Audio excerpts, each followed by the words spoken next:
KPCCയുടെ നിലപാട്, Indian union മുസ്ലിം ലീഗിൻ്റെ നിലപാട്, CMPയുടെ നിലപാട്, RSPയുടെ നിലപാട്, കേരള കോൺഗ്രസ് ജോസഫിൻ്റെ നിലപാട്, ഇവരുടെയൊക്കെ നിലപാട് അറിയാൻ താല്പര്യം. ഇന്ത്യയുടെ പ്രധാനമന്ത്രി ബഹുമാനപ്പെട്ട ശ്രീ ജവഹർലാൽ നെഹ്റു ഉൾപ്പെടെ ഇതിൽ അതിശക്തമായ നിലപാട് സ്വീകരിച്ചിട്ടുണ്ട്. നമ്മുടെ രാജ്യത്തെ പാർലമെൻറ്റിൽ ചർച്ച ചെയ്യപ്പെട്ടപ്പോൾ വളരെ ഗൗരവത്തോടു കൂടി ഈ വിഷയത്തെ കൈകാര്യം ചെയ്തതാണ്.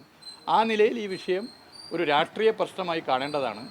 BJP സംഘപരിവാർ അടിച്ചേൽപ്പിക്കുന്ന ഇത്തരം നിലപാടുകൾക്കെതിരെ കേരളീയ സമൂഹം ആകെ ഒന്നിച്ച് നിലപാട് സ്വീകരിക്കേണ്ട വിഷയമാണ്.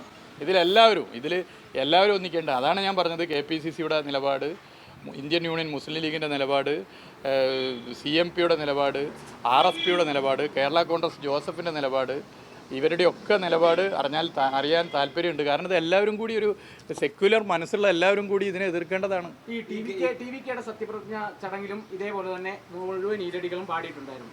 അപ്പോൾ ഇത്തരത്തിലാണെങ്കിൽ CPIM പുറത്തു നിന്നാണെങ്കിലും പിന്തുണയ്ക്കുന്നുണ്ട്, മന്ത്രിസഭയിലല്ലെങ്കിൽ ആ ഒരു സർക്കാരിനെ. അങ്ങനെയാണെങ്കിൽ അല്ല, അവിടെ ഇടതുപക്ഷ കക്ഷികൾ നിലപാട് പറഞ്ഞിട്ടുണ്ടെന്നുള്ളത് ഞാൻ വായിച്ചറിഞ്ഞിട്ടുണ്ട്. ഇടതുപക്ഷ കക്ഷികൾ നിലപാട് പറഞ്ഞിട്ടുണ്ട്. പാർലമെൻറ്റിൽ ചർച്ച ചെയ്യപ്പെടുന്ന സമയത്ത് CPIMൻ്റെ അംഗങ്ങൾ ശക്തമായി ഇതിൽ നിലപാടെടുത്തിട്ടുണ്ട്. എൻ്റെ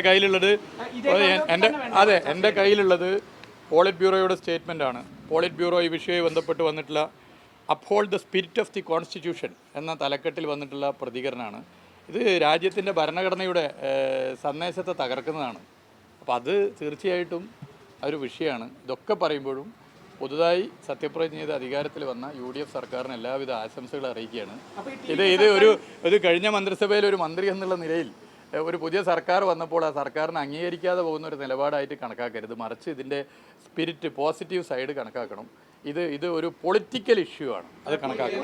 പുതിയ സർക്കാർ നിലപാട് അറിയിക്കുന്ന പോലെ തന്നെ തമിഴ്നാട് സർക്കാരിനും ഇതേപോലെ തന്നെ നിലപാട് അറിയിക്കണമെന്ന് തന്നെയാണ് ആവശ്യമല്ല.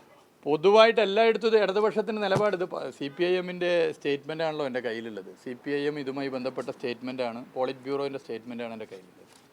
സർക്കാർ അധികാരത്തിൽ വരികയായിരുന്നെങ്കിൽ ഈ സാഹചര്യത്തിൽ ഈ വരികൾ ഒഴിവാക്കാൻ തന്നെ നിലപാടെടുക്കുമായിരുന്നു. LDF സർക്കാർ 2021 സത്യപ്രതിജ്ഞാ ചടങ്ങിലോ 2016 സത്യപ്രതിജ്ഞാ ചടങ്ങോ നടന്ന ഘട്ടത്തിൽ അന്ന് കേന്ദ്രം ഭരിച്ചിരുന്നത് BJP ഗവൺമെൻറ്റാണ്. ശ്രീ നരേന്ദ്രമോദിയാണ് പ്രധാനമന്ത്രി. അന്നൊന്നും ഇതുണ്ടായിട്ടില്ലല്ലോ. അത് നിങ്ങൾക്ക് വ്യക്തമല്ലേ?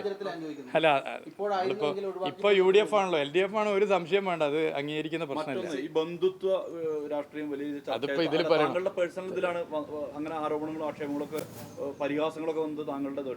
ഇപ്പോഴത്തെ മന്ത്രിസഭയിൽ പോലും അങ്ങനത്തെ ഒരു ബന്ധുത്വം കൂടിയ ഒരു അളവുണ്ടല്ലോ. കുറെ പേര് അങ്ങനെ അത്തരത്തിലുണ്ട്. അല്ല, ഞാൻ അതിനൊന്നും അങ്ങനെ വ്യക്തിപരമായ ഒരു മനുഷ്യനെ അതിൽ ആക്ഷേപിക്കാൻ താല്പര്യപ്പെടുന്നില്ല.